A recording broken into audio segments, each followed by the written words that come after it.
तब्बल 144 वर्षांनंतर प्रयागराजमध्ये महाकुंभमेळा संपन्न झाला। पंतप्रधान नरेंद्र मोदीच नव्हे तर जगभरातल्या कोट्यवधी लोकांनी, अनेक सेलिब्रिटीजनी प्रयागराजमध्ये येत शाही स्नान केलं। मात्र या गंगा स्नानावरनं राज्यामध्ये राजकीय आरोप प्रत्यारोपांची चिखलफेक सुरू झालेली आहे। पाहूयात याच बाबतचा हा स्पेशल रिपोर्ट। 50 खोके घ्यायचे आणि तिकडे जाऊन डुबकी मारून आला म्हणजे कोणाचं पाप नाही धुतलं जात। गद्दारीचा शिक्का तसाच राहणार आहे, किती डुबक्या मारा। बाळासाहेबांचा धनुष्यबाण या बरोबर ज्यांनी बेईमानी केली, जे पाप केलं ते पाप धुण्यासाठी मी गेलो तिकडं असं म्हटलं पाहिजे त्यांनी। स्वतःच्या वडिलांचे हिंदुत्वाचे विचार याला तुम्ही तिलांजली दिली, ही गद्दारी नाही।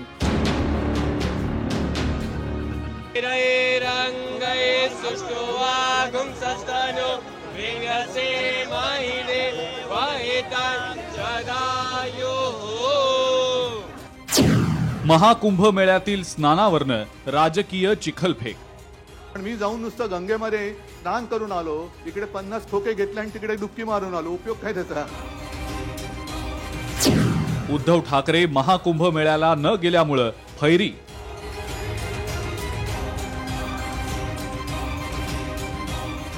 वडेट्टीवारांची मात्र महाकुंभ मेळ्याला गेल्याची कबुली।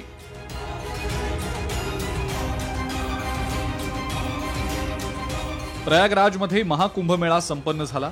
जगभरासह संपूर्ण भारतातील सुमारे 65 कोटी लोकांनी या महाकुंभ मेळ्यासाठी हजेरी लावली।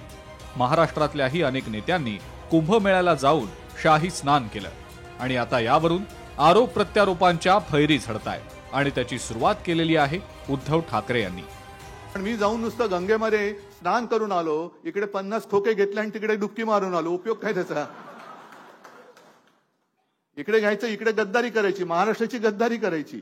50 खोके घ्यायचे आणि तिकडे जाऊन डुबकी मारून आला म्हणजे कोणाचं पाप नाही धुतलं जात। गद्दारीचा शिक्का तसाच राहणार आहे, किती डुबक्या मारा। उपमुख्यमंत्री एकनाथ शिंदे यांनी केलेल्या गंगा स्नानावर उद्धव ठाकरेंनी तोफ डागली आहे आणि लागलीच उपमुख्यमंत्री एकनाथ शिंदे आणि सांस्कृतिक मंत्री आशिष शेलार यांनी त्याला जोरदार प्रत्युत्तरही दिलंय की आम्ही जे बाळासाहेबांचे विचार, बाळासाहेबांची शिवसेना आणि बाळासाहेबांचा धनुष्यबाण या बरोबर ज्यांनी बेईमानी केली, जे पाप केलं ते पाप धुण्यासाठी मी गेलो तिकडं असं म्हटलं पाहिजे त्यांनी। गद्दारीची प्रक्रिया, आत्मविश्वासाला खंजीर खुपसण्याची प्रक्रिया याचे जनकच उद्धवजी आहेत। दुसऱ्याला काय गद्दार म्हणणार?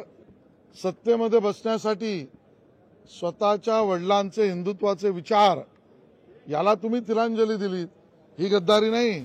त्यामुळे गद्दार शिरोमणी उद्धव ठाकरेजींना लागू होतं। त्यानंतर उद्धव ठाकरेंच्या बचावासाठी महाविकास आघाडीतले ठाकरेंचे सहकारी आणि काँग्रेसचे नेते विजय वडेट्टीवार मैदानात उतरले।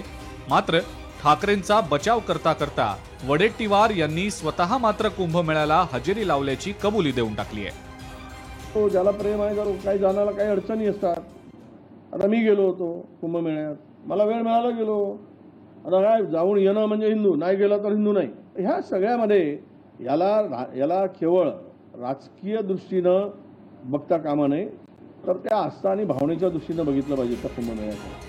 त्यामुळे एकीकडे महाविकास आघाडीमधले रोहित पवार आणि विजय वडेट्टीवार यांच्यासारखे नेते महाकुंभ मेळ्याला जात असताना स्वतःला हिंदुत्ववादी म्हणवणारे उद्धव ठाकरे कसे मागे राहिले याबाबत मुख्यमंत्री देवेंद्र फडणवीसांना विचारलं तेव्हा ते काय म्हणाले पहा।